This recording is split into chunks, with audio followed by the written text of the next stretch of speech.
அப்படியா? தனியா தான் இருக்கனா? எங்க உன் பாடி கார்ட்ஸ் எல்லாம்? துப்பாக்கி எல்லாம் எங்க? மொட்டை மாடியில வச்சிருக்காங்களா? அம்மா வாக்கி டாக்கியை காணும். அதெல்லாம் எதுவும் இல்ல சார். சும்மா செக் பண்ண வந்தேன், அவ்வளவுதான். இனிமே வரமாட்டேன், விடுங்க. ஐயோ, என்ன நம்புப்பா. உனக்கு எந்த டிஸ்டர்பன்ஸ் வராது. நீ பாட்டுக்கு உள்ள இரு, நான் பாட்டுக்கு வெளியே இருக்கேன். போதுமா? என்னது? வெளியே இருப்பியா? எனக்கு இப்ப வேண்டியது தனிமை. என்னோட தனிமைக்கும் பிரைவசிக்கும் கொஞ்சம் மரியாதை கொடு பங்கஜ். நான் வெளியே கூட இருக்க கூடாதுன்னு சொல்ல வரீங்களா? ரோட்ல எத்தனையோ பேர் போறாங்க வராங்க சார். அவங்கள மாதிரி என்னையும் நினைச்சுக்கோங்க. இதுக்கெல்லாம் கூட உங்க பர்மிஷன் வேணுமா? இதெல்லாம் ரொம்ப அராஜகம் சார். நோ, நீ வெளியவும் இருக்க கூடாது. That is my order.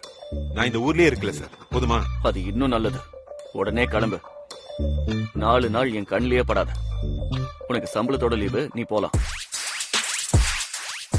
First eight பாக்ஸ்ல பாராசிட்டமால் இருக்கு சார். நீங்க காலையில இருந்து பயங்கர தலைவலியில இருக்கீங்க, வேணா யூஸ் பண்ணிக்கோங்க. அப்புறம் அம்மா சாப்பாடு கொடுத்து விடுறதா சொல்லிருக்காங்க. அந்த சாப்பாடையே சாப்பிடுங்க. சாப்பிட ஹோட்டல் போகாதீங்க, அது உங்களுக்கு பிடிக்காது. நோ நோ, இதெல்லாம் கட்டாயம் இல்லை சார். உங்களுக்கு வேணும்னா தான். வீட்ல இருந்து சாப்பாடா? மை காட், நான் கேட்காம இதெல்லாம் ஏன் பண்ற பங்கஜ்? சார், பாராசிட்டமால் மட்டும்தான் என்னோட வேலை. சாப்பாடு கொடுத்து விடுறதா அம்மா தான் முடிவு எடுத்தாங்க. உங்களுக்கு பிடிக்கலன்னா நீங்களே அம்மாக்கு ஃபோன் பண்ணி சொல்லிடுங்க. இல்ல நான் வேணா சொல்லட்டுமா? நீங்க சாப்பாடு கொடுத்துட வேண்டாம், உங்க மேல சூரிய சார் கோவமா இருக்காருன்னு. நான் அம்மா மேல கோவம் உன்கிட்ட சொன்னா? அம்மாவை வச்சு செக் வைக்க பாக்குறியா? நீ முதல்ல கிளம்பு, எல்லாத்தையும் நான் பாத்துக்கிறேன். நீ கிளம்புனாலே இங்க பாதி பிரச்சனை தீர்ந்துடும். ப்ளீஸ் சார், நீங்க கையெடுத்து கும்பிட்டாலும் ஒன்னே ஒண்ணு மட்டும் சொல்லிக்கிறேன் சார். உங்களுக்கு ஏதாவது வேணும்னா. ஐயோ, ஓகே, நான் உனக்கு தான் போன் பண்ணுவேன். அது உனக்கே நல்லா தெரியும். ஏன் திரும்ப திரும்ப அதையே சொல்லி உயிர் எடுக்கிற? எனக்கு கொஞ்சம் டைம் கொடு பங்கஜ். நான் கொஞ்சம் யோசிக்கணும்.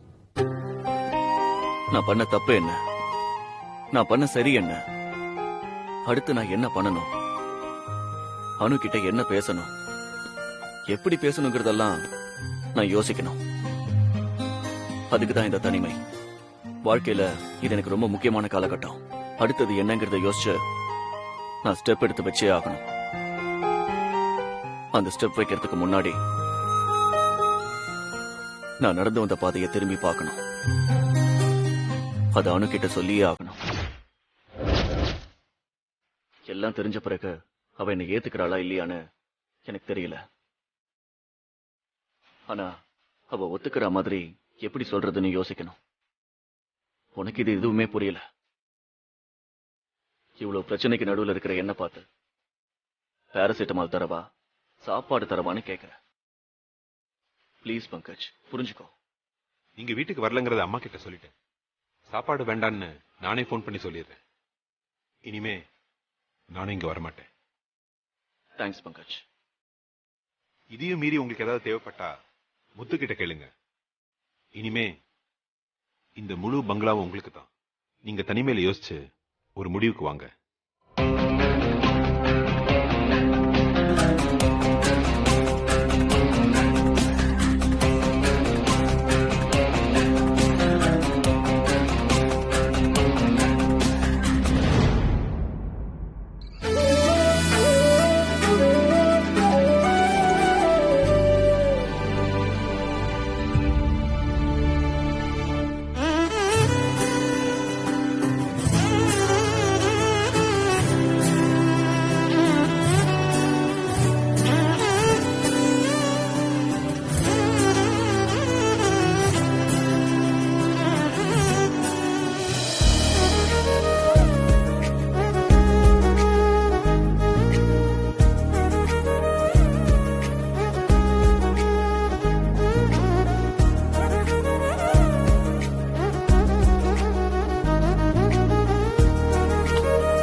அனு, நானும் நீயும் முதல்ல ஆட்டோல பார்த்ததுல இருந்து இந்த நிமிஷம் வரைக்கும் ரொம்ப டிராவல் பண்ணி வந்துட்டோம்.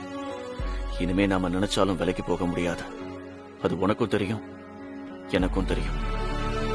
எனக்கும் உனக்கும் இடையில வர்ற சின்ன சின்ன சண்டைகள்ல நான் என்ன ஃபீல் பண்ணேனோ அதே தான் நீயும் ஃபீல் பண்ணிருப்ப. நம்ம 2 பேரும் ஒரே மாதிரி தான் யோசிக்கிறோம். இனிமே இதை இழுத்துட்டு போறதுல அர்த்தம் இல்ல. இதுக்கு ஒரு ஃபுல் ஸ்டாப் வச்சாகணும்.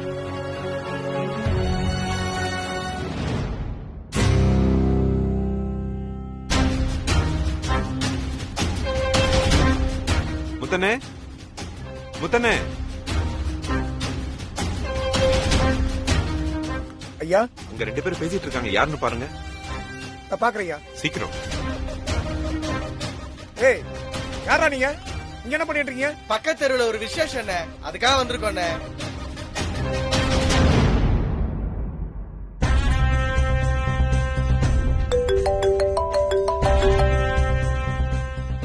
ஹலோ பங்கஜ், எங்க இருக்க? நான் இங்கதான் பக்கத்துல காஃபி ஷாப்ல.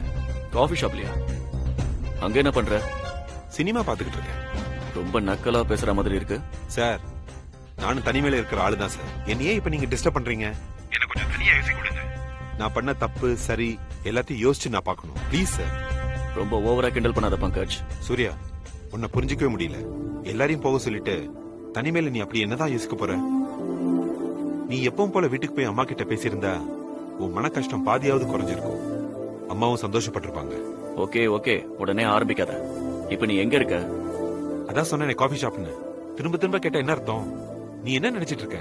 உன் வீட்டு வாசல்ல உனக்கா காத்துட்டு இருப்பேன்னா எனக்கு என்ன வேற வேலை இல்லையா? எங்க ஊர் பக்கம் ஒரு பழமொழி ஒண்ணு சொல்லுவாங்க, பண்டத்துக்கு எலிதான் காயணும், எலி புழுக்க ஏன் காயணும்னு. உனக்கு தனிமை வேணும்னா எனக்கும் தான் வேணும். நீயாவது நாளைக்கு ஒரு நாள் தான் ஆபீஸ்க்கு வர மாட்டேன். நான் ஒரு வாரம் வரப்போறது இல்ல. முழுக்க முழுக்க யோசிச்சுக்கிட்டே இருக்க போறேன். நான் பிறந்த நொடியிலிருந்து இப்ப வர. டேய், கொஞ்சம் திரும்பி பாருடா.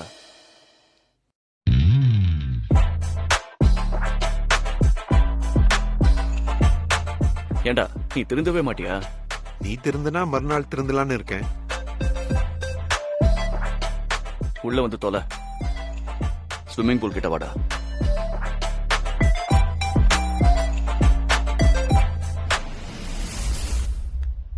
ஐயா, அவங்க பக்கத்து தெருக்கு தான் வந்திருக்காங்களா? ஒண்ணும் பிரச்சனை கிடையாது. சரி, நீங்க போங்க.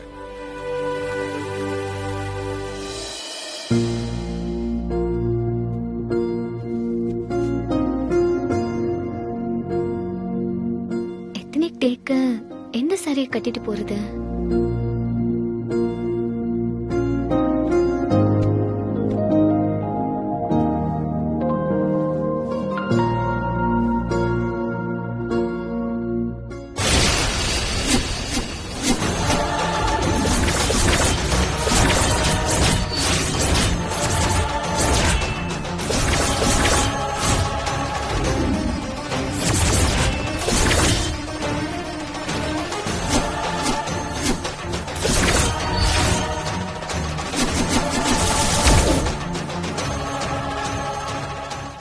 என்னடி புடவையெல்லாம் பரப்பி வச்சுட்டு உட்கார்ந்துருக்க?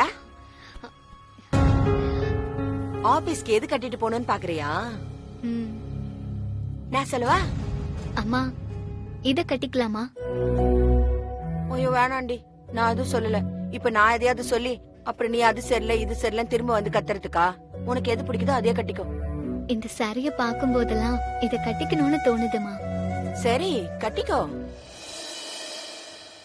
இது நான் கட்டிக்கிட்டா முதல்ல சூர்யா சார் அம்மாவை தான் பார்க்கணும்.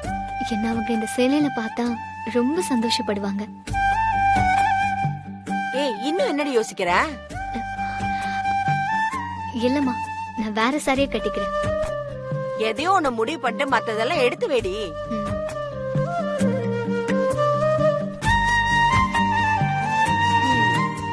நீயும் உங்க அப்பா கடையில வர பொம்பளைங்க மாதிரியே ரொம்ப யோசிக்க ஆரம்பிச்சிட்ட. என்னமோ பண்ணு.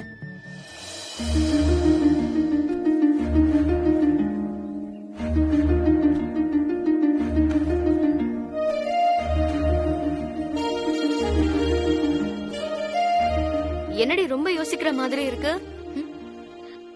அவ ரொம்ப நேரமா இப்படிதாண்டி இருக்கா.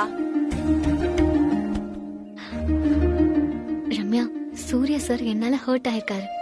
எப்படியும் சார் ஆபீஸ்க்கும் வர போறது இல்ல, அதனால எத்தனிக் டேக்கு சேலை கட்டிட்டு போறதுல இன்ட்ரெஸ்டே இல்ல. ஆனா சந்திரா சார் அவ்வளோ சொல்லியிருக்காரு. போதாததுக்கு இப்ப நான் தேவநந்தினி ஹெட் வேற, அதான் ஒரே கன்ஃபியூஷனாவே இருக்கு. அம்மா இங்க வா. ஏன்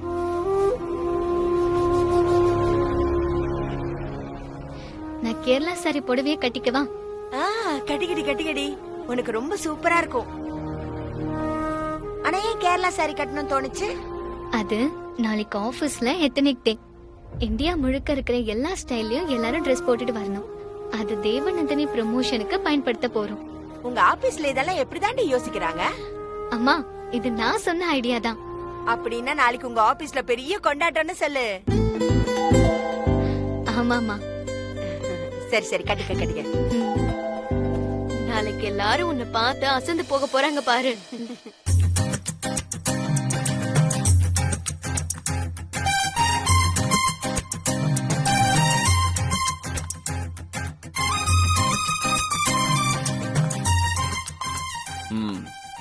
நான் உன்னை டிஸ்டர்ப் பண்ண மாட்டேன். நீ தனியா இருந்துக்கோன்னு சொல்லும் போதே நினைச்சேன் இங்கதான் எங்கேயாவது இருப்பேன்னு. இல்ல, நீ ஃபோன் பண்ண உடனே தான். காஃபி ஷாப்ல இருந்து இங்க வந்தியா? காஃபி ஷாப் பக்கத்து வீடு தான். எனக்கு தெரியும் பங்கஜ். ஓகே சூர்யா, நான் உன்கிட்ட ஒரு முக்கியமான விஷயம் சொல்லணும்னு நினைச்சேன், மறந்துட்டேன். சந்திரா என்ன 50 லட்சம் விஷயம் தானே? ஆமா சூர்யா. கொஞ்ச நாள் இது மாதிரி எதுவும் பண்ணாம இருந்தா இப்ப திரும்பவும் ஆரம்பிச்சிட்டான் போல. ஓகே, பணத்தை நீ எப்படி கொண்டு வந்துருவேன்னு தெரியும். ஆமா சூர்யா, பேங்க் அக்கவுண்ட் மூலமா ஆள் யாருன்னு ட்ரேஸ் பண்ணியாச்சு. பணம் நாளைக்கு வந்துரும். எதுக்கும் சந்திரா கிட்ட ஒரு வார்த்தை பேசிடு. பங்கஜ், இப்ப நான் இருக்கிற சிச்சுவேஷன்ல, இப்ப நான் யோசிச்சுட்டு இருக்கிற விஷயத்துக்கு முன்னாடி இதெல்லாம் எனக்கு ஒரு மேட்டரே இல்ல. இன்னைக்கு நான் ஒரு முடிவு எடுத்தாகணும். இதுக்கப்புறம் நான் இதை பத்தி யோசிக்க போறதே இல்ல. என் வயசை விட பாதி வயசு கூட இல்லாத ஒரு பொண்ணை பத்தி நான் யோசிச்சுட்டு இருக்கேன். அனு, அவ பிறந்தப்ப நான் என்னோட கால் பங்கு வாழ்க்கையை முடிச்சாச்சு. அவ பிறக்கிறதுக்குள்ள நான் 2 தடவை ஓட் பண்ணிட்டேன். அதெல்லாம் நினைச்சு பார்க்கும்போது என் நெஞ்சு படபடன்னு அடிச்சுக்குதா. இன்னொரு பக்கம் நான் அவகிட்ட நிஜத்தை சொல்லிட்டா அவ என்னை ஏத்துக்குவாளான்ற கேள்வி. முதல்ல இதையெல்லாம் நான் அவகிட்ட எப்படி சொல்ல போறேன்னு எனக்கு புரியல பங்கஜ்.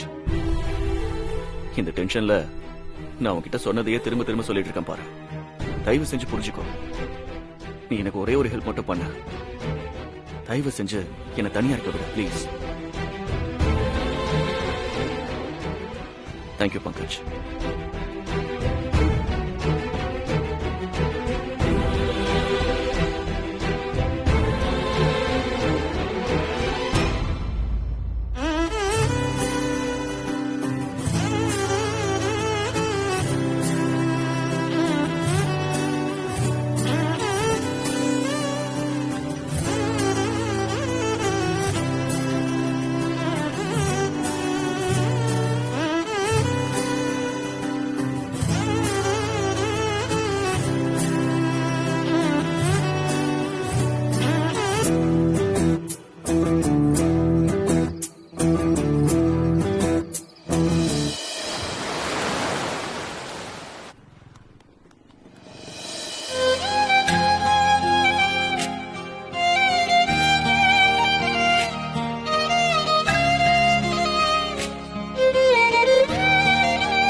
அனு, ஐயோ என் கண்ணே பற்றும் போல இருக்குடி.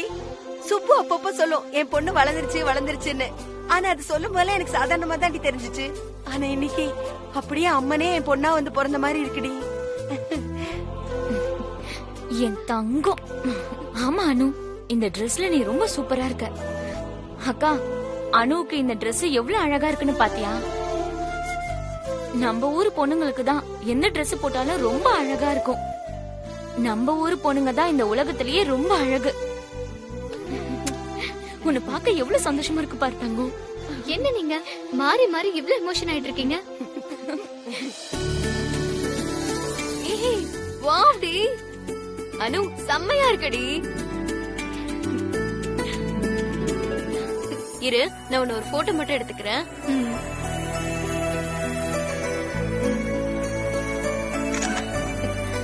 நம்ம எல்லாரும் ஒரு செல்ஃபி எடுத்துக்கலாமா?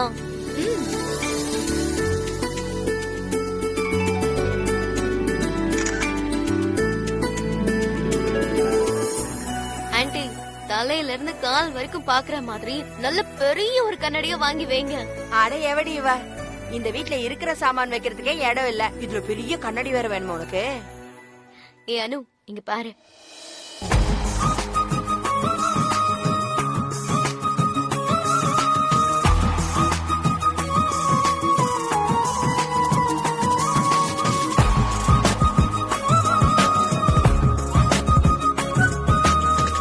எல்லாம் நல்லா இருக்குடி, ஆனா என்னமோ ஒண்ணு மிஸ்ஸிங்.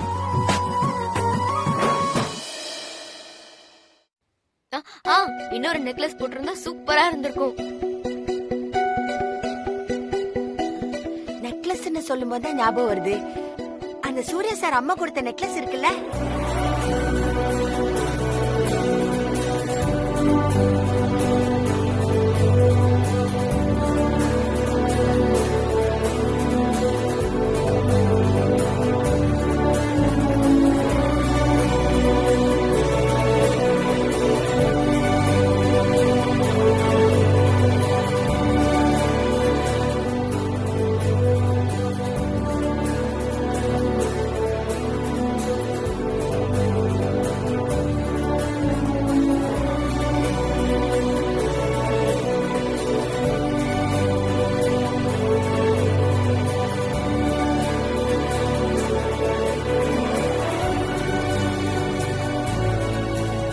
இந்த நெக்லஸ் இந்த சாரிக்கு அவ்வளவு அம்சமா இருக்கு. ஏ அனு, அன்னைக்கு வாங்கின வளையல் எங்கடி? அந்த ஜுவல் பாக்ஸ்ல இருக்குடி.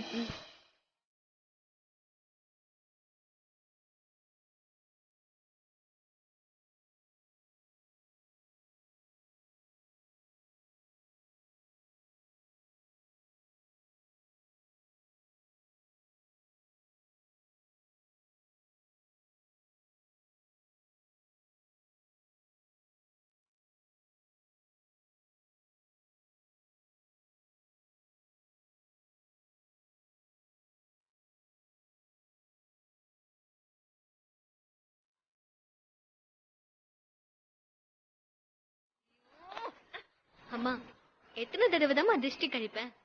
யார் கண்ணு பட்டாலும் அம்மா கண்ணு படக்கூடாதுன்னு சொல்லுவாங்க. சரி, எனக்கு டைம் ஆச்சு, நான் கிளம்புறேன். ஏ இரு இரு,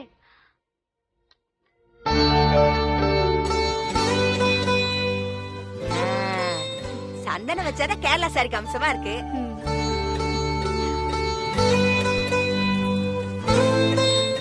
பாய் சித்தி. சரி அனு, ஜாக்கிரதையா போயிட்டு வா. பாத்து பத்திரமா போயிட்டு வா.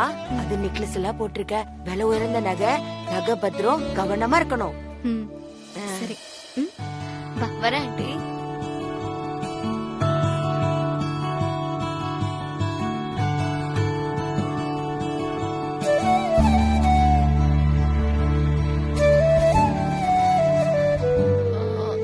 அனு, நெக்லஸ் போட்டதுக்கு அப்புறமும் என்னமோ குறையுதேடி.